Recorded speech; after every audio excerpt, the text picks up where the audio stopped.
Morning.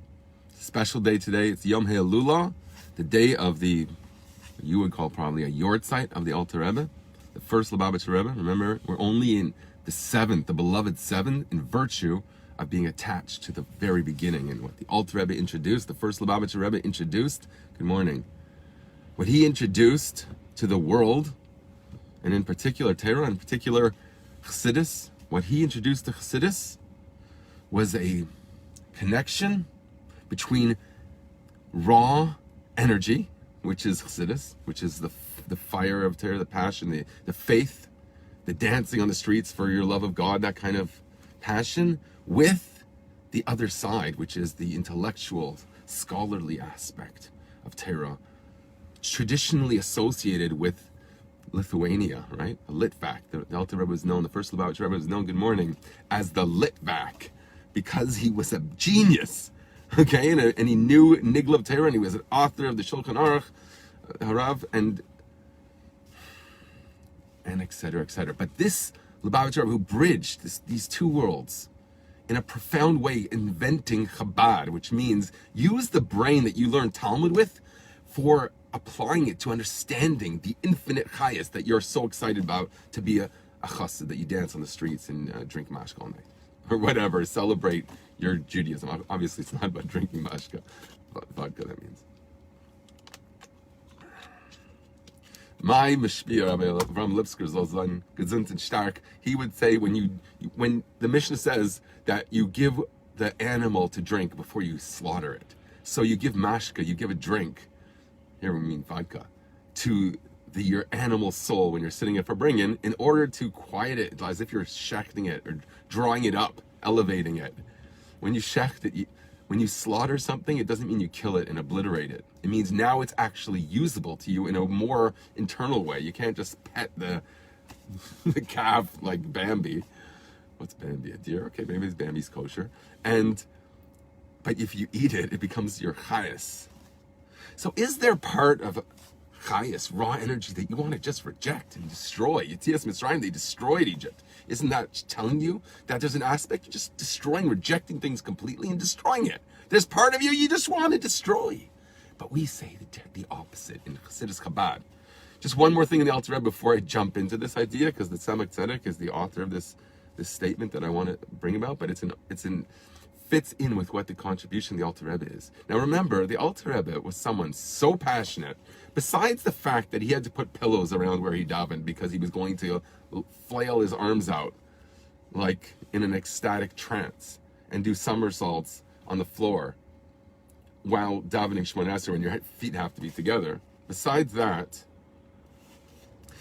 the Alter Rebbe was thrown in prison, of course, in Yotes Kislev. We celebrate the freeing of the Alter Rebbe, the first Lubavitcher Rebbe, from prison, where he was, Okay, so he almost died, though, in prison. Why? Not because he was bullied by anybody, or that they didn't feed him enough, but because he felt the merit of suffering for the sake of something so holy and important, namely the teaching of the inner dimension of the Torah, the most important thing that was ever disseminated intellectually ever in history, besides maybe the giving of the Torah itself. But the actual inner aspect of what is the Torah all about, that's revealed through Chassidus. Because he had such a merit, he was going to have soul expiration and not live to tell the tale, because he was so in ecstasy about that merit. Because wow, what a life devoted to such a cause, even if it meant suffering, that was precious to the Alter Rebbe. So that's the type of person that we're talking about, and that's who I want to honor by saying this Yom Hamavur. This whole today, the Rebbe, the Lubavitcher Rebbe, our Rebbe, singled out today for a particular story of the Tzemach Tzedek telling the Rebbe Marash in answer to the Rebbe Marash's question. He asked his father, the Tzemach Tzedek, what was the Alter Rebbe talking about when he spoke at length so much? But can you please summarize and explain what it means that there is the ways of Chassidus and Chassidus itself? What's the difference between the ways of Chassidus and Chassidus?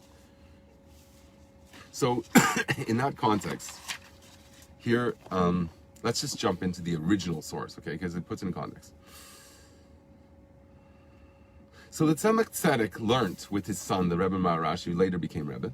He had many children. They all became Rebbeim, Rebbes in their own right. Remember that the Rebbe Maharash took over Chassidus Chabad as the leader. The Kidua Haya Haid quite Tzemach Tzedek Misudar. The Tzemach Tzedek was very organized. Hadn't believed in a Niglov, hadn't believed in a Chassidus. Very with regard to his learning of the revealed part of Torah, like Talmud and Halacha. The hadn't believed in a Chassidus, and also with regard to learning Chassidus, which is a fiery topic. But he was very organized with the Tzemach Tzedek. V'kach gam haid pushas Admur Maharash Haya Mekabel Mesudar. He received this trait of being organized, or Maharash's son. So, when you're organized, you pay attention to details. So he asks his father, what did the Alter Rebbe, the founder of Chassidus, of Chassidus Chabad, mean by the ways of Chassidus, and what is Chassidus? So the Tzemach Tzedek answers his son, the ways of Chassidus are that all Chassidim are, in fact, one family. Al pi Torah be'ahava. They all follow the Torah with love. So they're one family who have a common purpose, and they do it with love. Chassidus, but what is Chassidus? That's the ways of Chassidus. The ways of Chassidus is to recognize that you're part of a family, and it's a loving relationship with everybody around you that's to this common goal. Because we all think that this is the way you live. It's hard to have at your table an Esav when you have a Yaakov. It's hard. You got to try, but it's hard. But when you're all on the same page and you think that the meaning of life is the same, it's much easier to all celebrate together and have a loving relationship. Chassidus, on the other hand, is the chayas itself, the vitality itself. So you have an identity as part of a group. You all towards a common purpose. That's the darchis, is the path of Chassidus. And then Chassidus itself is the fire that blazes on that trail. Because Chassidus is bringing vitality and energy and passion into everything. And to enliven everything. So that word everything becomes very important. Why did he have to say everything? Enliven good things. Why enliven everything?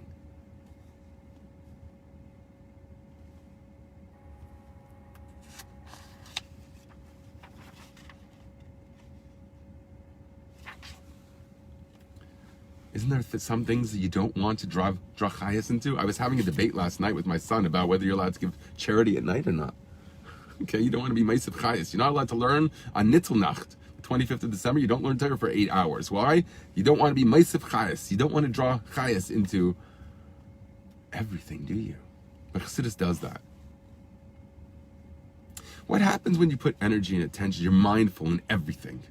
There's some things you would not do. Why? Because you're actually there. You're present in what you're doing. It's not removed. You integrate everything into your identity and so you're applying yourself. You recognize that Chassidus applies and energizes even things that you're not so proud of. Chassidus has the power to enliven that. In what sense? Let's just read it inside, okay? Then we'll get it. Shala, it's a bit lengthy, okay? I could give you the punchline. I don't have too much time. I'm actually behind schedule. Shala, Rebbe Marash asks, Games halaytev? You're also going to tell me that Chassidus is intended to enliven things that you're not proud of? So the Tzemach Tzedek answers, yes. Lahoyer, to illuminate Games hara, even the evil.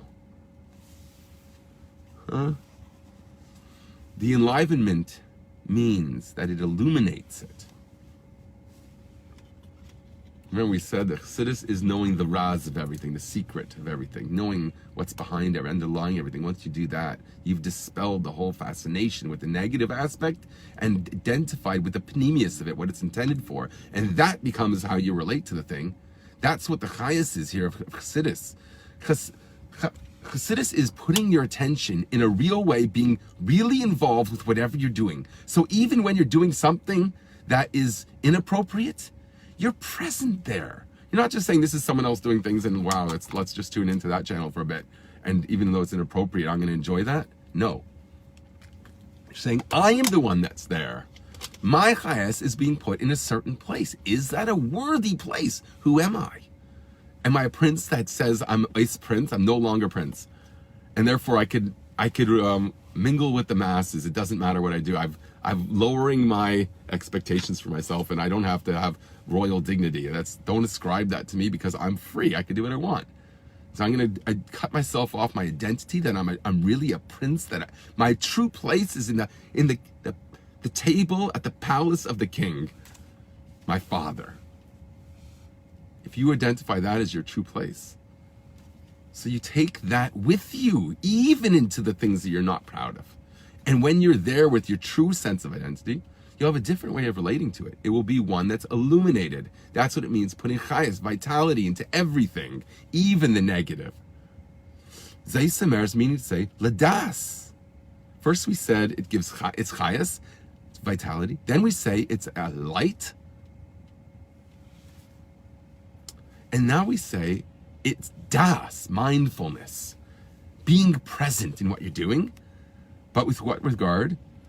Ladas es hara haprati kefi shehu. Knowing the individual, the details of the negativity as it is. Amnas, for the purpose of lasaknai, to fix it. And then he goes on to explain, this is in the name of the Rebbe Shab actually, that the difference between the Exodus as it's written in the Torah and the inner meaning of it is externally it's a war where you shatter and destroy. That's what they did to Egypt, right? They destroyed it when they left. There was nothing left of it. But the Hasidic interpretation for that and the way it's supposed to be now, our battle is not, thank God, on the front lines of a physical war, destroying the Egyptian, what it represents, the Mitzarim Gvulim, the limitations on our life, but we don't have to actually destroy what we feel as limitations, our bodily presence or our physical, whatever we relate to. We don't have to destroy that. The Hasidic understanding, the pnimius, the inner dimension of it, is to refine it. Birur v'tikun v'aliyah, and elevating it. So that's descriptive of a panas al halaytev. You put up a lantern in the darkest cove of your existence, the thing with like seaweed hanging off it that no one goes into, the part of you that you can't tell your local Orthodox rabbi about.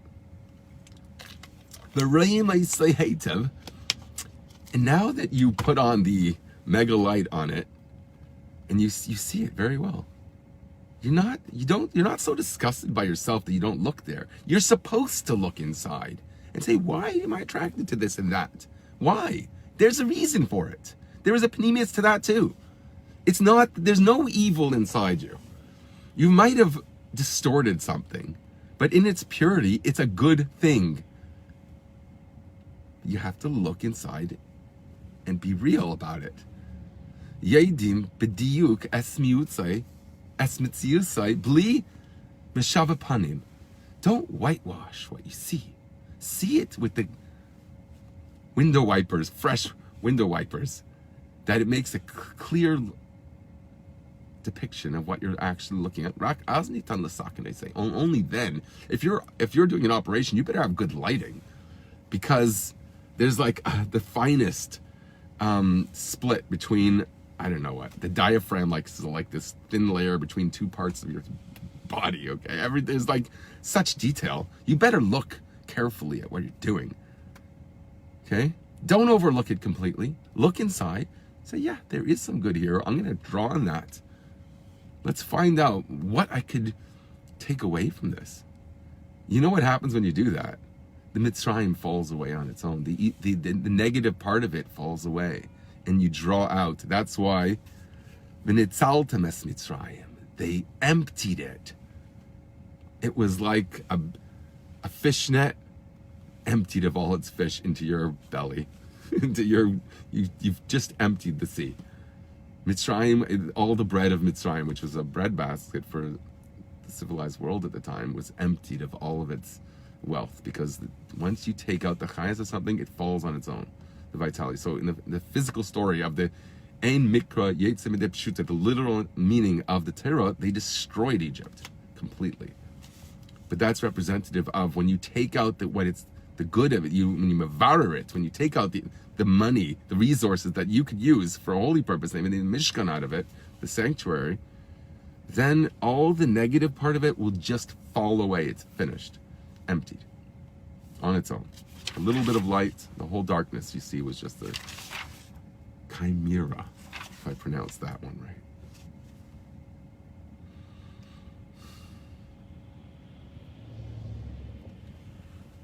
Okay, it goes on, and it's beautiful, and it's a shame that I don't have time.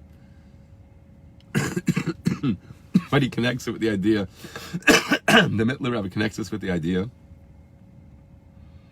of when you're Chassidim Ein Mishpach, when you have the Darche Chassidus, the path of Chassidus, and you're one family, you recognize that you're one family, that actually helps you illuminate the darkness that you have, because now you have cohorts in the same task. You have a family that's going together, team up against all the very finite negativity. And Chad B'trei Batal, it says. One within two. According to the Torah law, even if you have two parts, one within two, it's 50%, it's Batal. So two people together, they nullify anything bad that's in one person, because everybody has a different nefesh Bahamas. Everyone's a different animal, right? And based on this principle, there is an opinion in Torah that when you nullify the prohibited part, if you have kosher food that happens to have, you have broccoli that you grind up into a mash, into a soup, liquid soup, you could pour it. Okay, even if it's not that much, but if there's any damage to any of if there, God forbid, insects in it, once it's missing a leg, it's not considered a double shalainum misbatal, that something cannot be nullified, and therefore it can be batal. It's nullified. You don't consider like it's there, and in fact, there's an opinion that says that it becomes permitted. That very part that was previously forbidden now becomes of a part of a kosher milkshake or a kosher soup. And you can drink the whole thing, and you're going to elevate the whole thing. Okay, so you just transformed the thing that you thought you had to psycho 3 on, or whatever they went up to in that stupid series. So Chassidus sheds light, it animates even the evil in the sense that you, through mindfulness, through das, through accepting, through looking inside and not being ashamed of who you are, but identifying who you are, to say, what can I do with this now? Maybe you have to chop it up, and then it's a kosher soup. And now it becomes part of something permissible that you could say a bracha on and a blessing, and you could use it for a holy purpose without having to do any extra Hashem Nebeganu. It could just be part of your regular, it's completely kosher. Anybody would eat it. Wow. That's a real strong message. So Chassidus is know who you are and say, how am I going to be the best me that I'm proud of everything about myself? There's nothing in me that does not express some integrity and some kosher expression of something that is there. You cannot repress it. You could pretend that it doesn't exist, but that's not the way of Chassidus. That's why repression and angst is not what we embrace, Chabad. It's not what we even allow ourselves to accept and just overlook it. We don't do that. We look inside and we master. We master what we've been given and embrace all of it. Have a great day.